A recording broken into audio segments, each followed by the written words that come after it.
one night, I guess it was April, I was watching television, MSNBC, and suddenly they broke in, and there were these two ladies named Connie Vickers and Nancy Presnell, and they were all excited, and by golly, their recall election was successful. And there it was on national news, what was happening in Enid, Oklahoma. And I got so excited about it, I said, we have to have somebody come and talk to us about it, because that's just John Q. Public doing something and making a difference. And if that can happen, you know that we can make a difference too. It's my pleasure to introduce to you Kristi Balden, who chairs the group, the Enid Social Justice Committee. She has traveled from Enid to share with us their journey to this success. Please welcome her.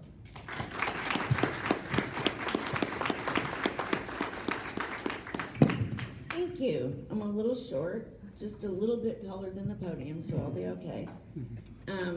First, I do need to tell you guys that I have a slew of autoimmune issues, and one of those is my autonomic response system. And so sometimes it doesn't know what I'm doing, and it thinks when I'm public speaking that you're all bears and you're chasing me, and I start to shake. And I need you to know if that happens, I've got steroids at the motel room, and I'm okay. It's just my body freaking out. So thank you for having me. My name's Kristi Balden. I'm going to try to kind of get through our process as quick as I can so that you guys have time for questions. I'm a preacher's kid and a teacher's kid.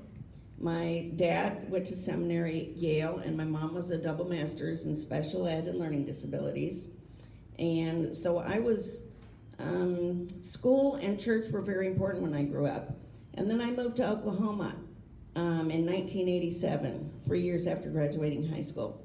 And they were both really different here than what I grew up with. Christianity was completely different than the way I was raised. And the schools were completely different than the way I was raised. I wasn't sure what to make of it, but I ended up getting married to an Enid boy and getting stuck and raising kids here. So I learned a lot through that process. Like I said, we raised 3 kids. The first oldest 2, which are 20 months apart, each identify in the LGBTQ plus community, alphabet community. And the baby is a straight cis male, and we don't know what went wrong there, but that's chemical soup, and that's how that works, is there's a lot in families because mom makes the soup that they stew in. So in 2011, and this is just a little part of my history, I started the Enid LGBT Coalition because my oldest child spent, he was involved in the Methodist Church, which is the church I was raised in. Unfortunately, with the people involved in the church and the community where we lived in Enid, my child prayed every night for 7 years that if they had to wake up gay, they did not want to wake up at all. And that was really hard. And it wasn't because of the family, but it was because of Constitution team and all the lawyers and all the teachers and debate and the parents at church. And it was soul crushing to my child. And I did not want any other kid in Enid to grow up like that. So I started the Enid LGBT Coalition in 2011. We did Enid Pride and still do it every year. But within the last year, I took a step away from that and became involved in the Enid Social Justice Committee. And that really got going when, in the late spring last year, Nazi was elected to our city council. And this guy isn't just conservative. He's a white supremacist, Nazi. He recruited for Identity Europa. If you were exposed at all to any of the signs they were hanging over bridges in Oklahoma City, flyers in college campuses, at OU, at OSU. He recruited members to go to Charlottesville. We thankfully, thanks to Unicorn Riot, they exposed 1,100 of his chats, private chats from Discord. And we were able to access those through Unicorn Riot. So we kind of knew who he was, but there was just a few of us. The newspaper tried to print an article about him. Nobody paid attention to it. They called it a George Soros hit piece. You know, why they mentioned a Jewish person, I don't know, but that's what they called it. And they really pretended like that wasn't true. None of that was true about him. I've just got some notes up here that I'm going to try to stick to. So there was a group of us that there was some emails and messaging on Facebook that went around, and there was a pretty good core group of people that were like, what are we going to do about the Nazi? This is a problem. There was also a runoff in a district, and the Nazi had won. His name was Judd, and there was a friend of his who had the same campaign director and campaign team as him that was in a runoff with the only black city council member we have, who was a very decent person. And he was in a runoff with this Judd Nazi light person. So we all ended up meeting at a community center in Enid on one evening and to tackle both those issues. How do we help get Derwin reelected to his seat on the city council, because we don't need a new Nazi and a Nazi light on there. And then the other thing is, what are we going to do about the Nazi? So in this meeting, and I would say there was probably close to 175 people there, and there were some spies. There were some people there who were just there to report back. And it was really just a discussion of what to do and signing up and that kind of thing. And it was really successful. We did have some people who got scared because they were followed home from that meeting. We're not just dealing with, I learned a lot. We're not just dealing with someone who's staunch and conservative when you're talking about someone who's involved with a hate group and who joked about bringing weapons to a march and not feeling bad about death that occurred there and not feeling bad about using names like Jewish hags and things like that in all their chats. And Hitler really knew what he was doing, and I don't feel safe if I'm not carrying my AR and wearing my swastika armband. And this is the guy who was on our city council. So from there, we did work on Derwin's campaign, and we did manage to get him reelected. And then things started kind of trickling down as far as the number of people involved. People got scared, honestly, because of what we were dealing with. And we had to wait 6 months from the time he was sworn in on May 1st. We had to wait 6 months before we could do a recall. So we set about our plan was the first thing we were going to do was show up at his swearing in on May 1st and just cause a scene. And we called media, and we did get one Channel 4 out of Oklahoma City did come and attend. And we had probably 45 people come, and we all had signs, and at this point we had shirts made that all matched, and mine was a picture of him in Charlottesville holding his tiki torch, and it said, "Only a Nazi marches with Nazis." And I was really pleased that was on the news. So we were there from an hour before until the meeting ended, and we were outside and we were yelling and marching and people were honking, and it was really, really fulfilling.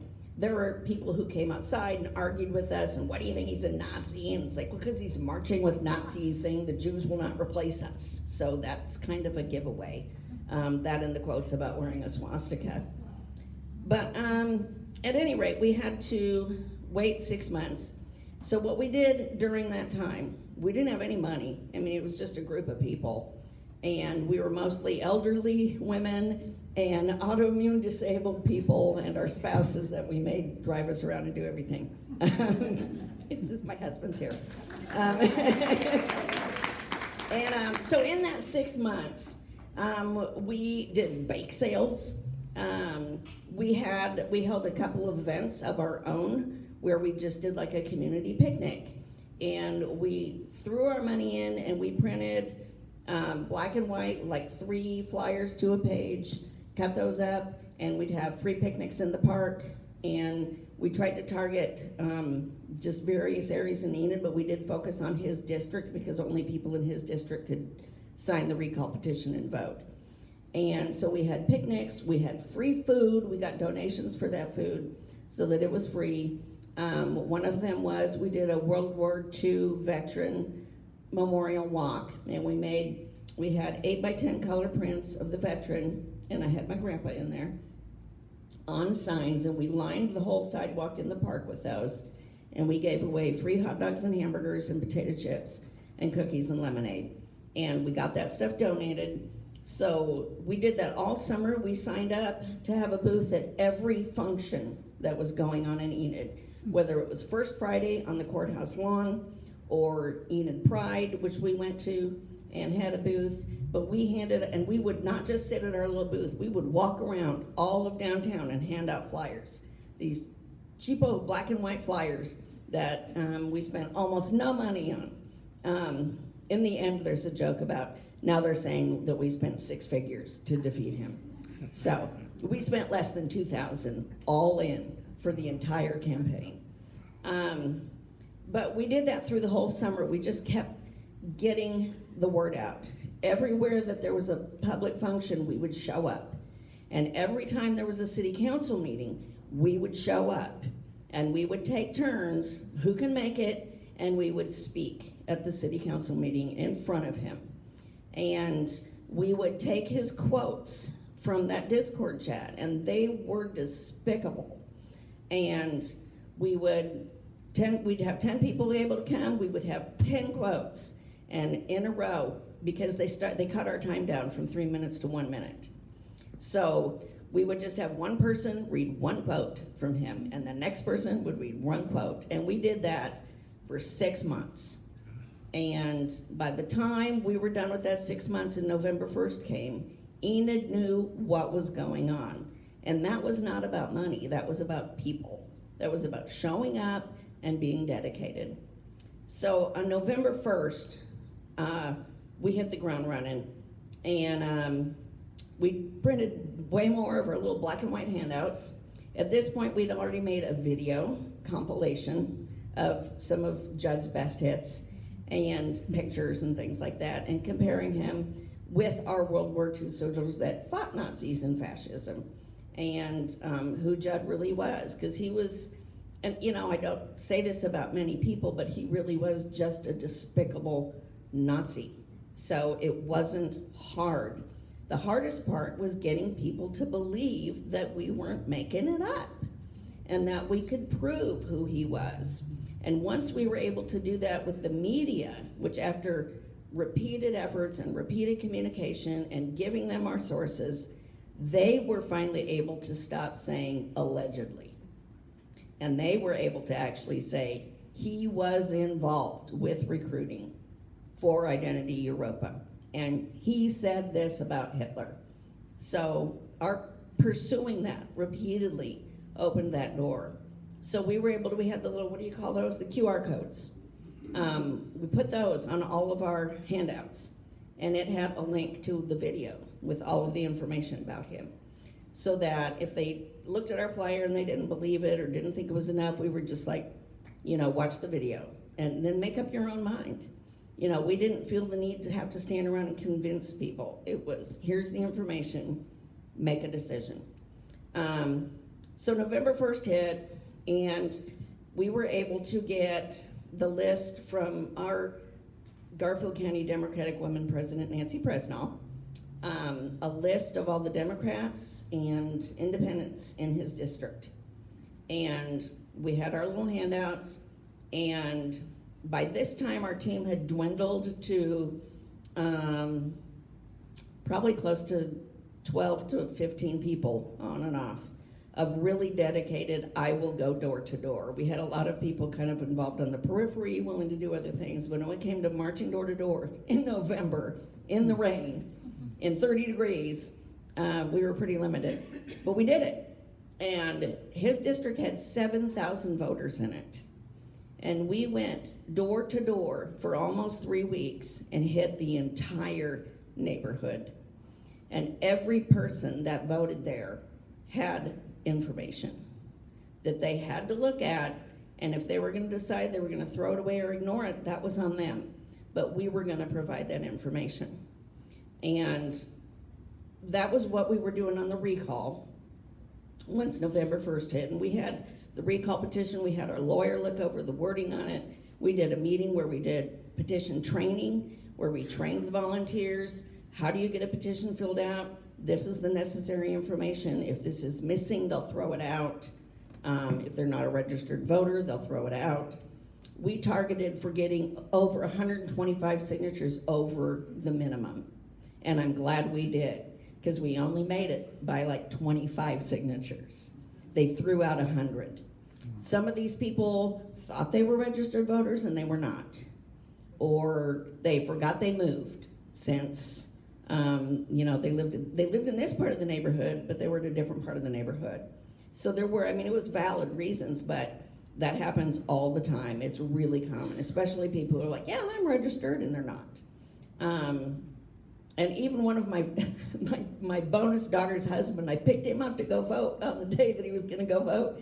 And I said, which one's your polling place? And he said, it's over at the Christian church. And I'm like, that's not even in this district. You can't vote. And he was like, So much for trying to educate everybody, but we made it.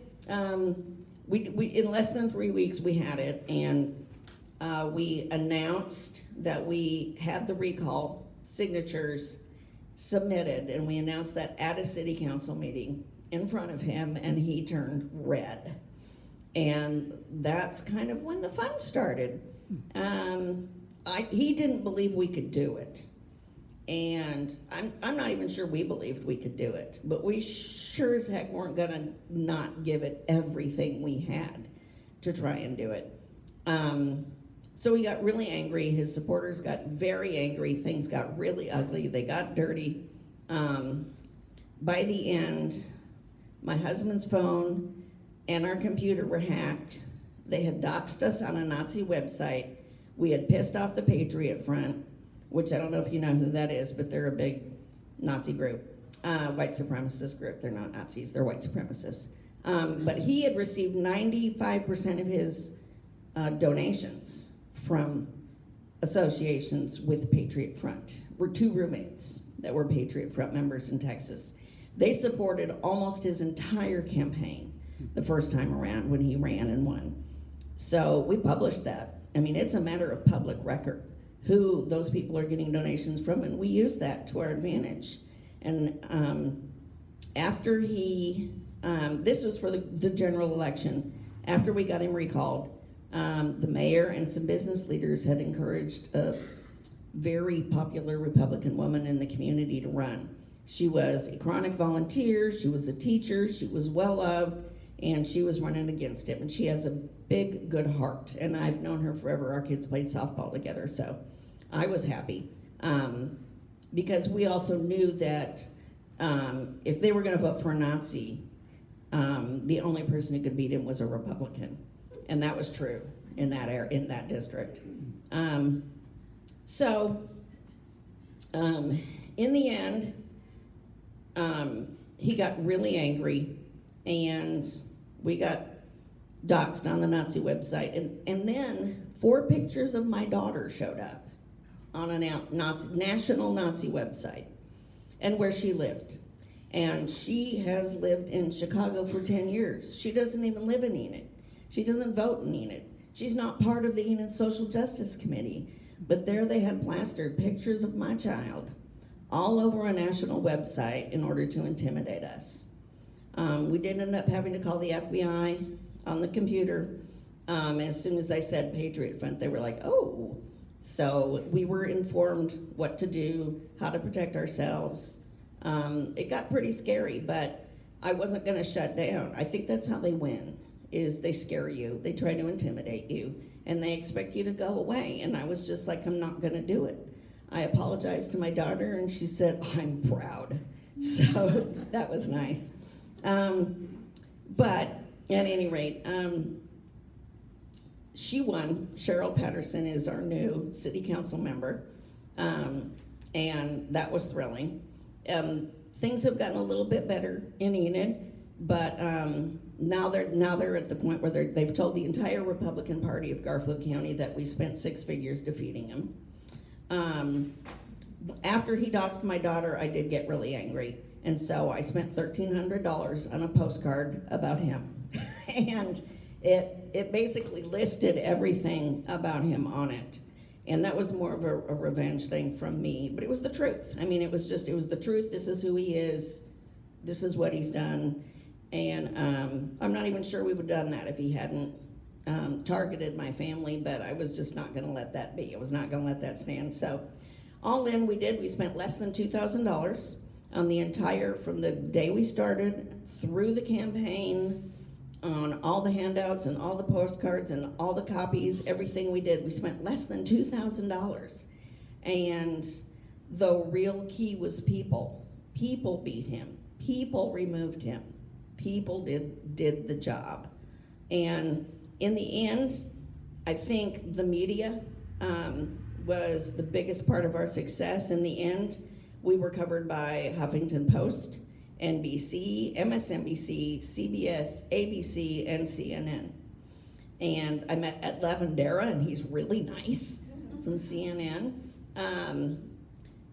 Everybody we dealt with in the media was really respectful and really nice, and they really couldn't believe what was happening. So I think without that media coverage, I'm not sure we'd have broken through in a lot of those people in Enid, but once they saw themselves on the news, and the words allegedly had gone away, and it was, this is who he is, and this is what he did, and there were pictures of him at Charlottesville, people in Enid got embarrassed, and I'm glad, because they should have been. They should have been really embarrassed about it. That's kind of the quick version of what we did, and I wanted to make sure that I left enough time for questions. So if you have any.